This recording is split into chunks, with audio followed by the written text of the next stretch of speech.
salaamaaleykum mbokk mi yow mi am yéenay jooxe farata yi koor ci weeru shahru ramadan bëgg nañ guddi gu jëkk gi bu jant soo ba weeru feeñ nga yéene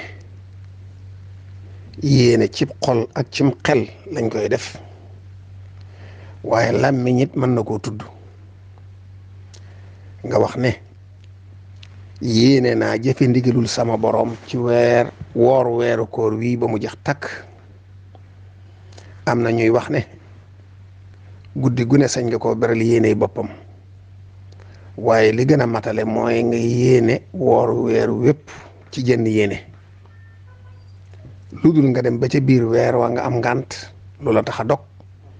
bu boobaa da nga yeesalaat yéene ja bu fekkee amoo benn ngànt nag jenn yéene ji dana matale weer wépp boo ko dee yéene nag boo ko manee nga wax ne bismillah allahumma inni nawaytu an asuuma ramadan kaamilan li wajhika alkarim imanan wa ihtisaban allahumma fataqabbalhu minni واغفر لي فيه وبارك لي فيه وزدني علما ñaan googi mooy mottali yéene ji boo ko yéenee ci sa xol ba noppi nga wax ko ci saw làmmiñ gannaaw boo sëlmalee gee bu ko defee nag nga mën a naafila yéene ji yóbbaale weer wépp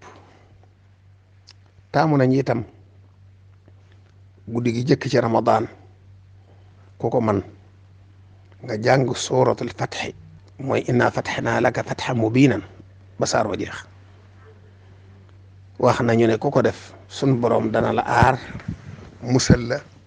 wattu la ci at ma mépp kon nag bind bu bees a ngoog ci koor gi jërë ngeen jëf yaa xayra dayfin ataa bil birri wal madaadi ahlan wa sahlan wa tarhiban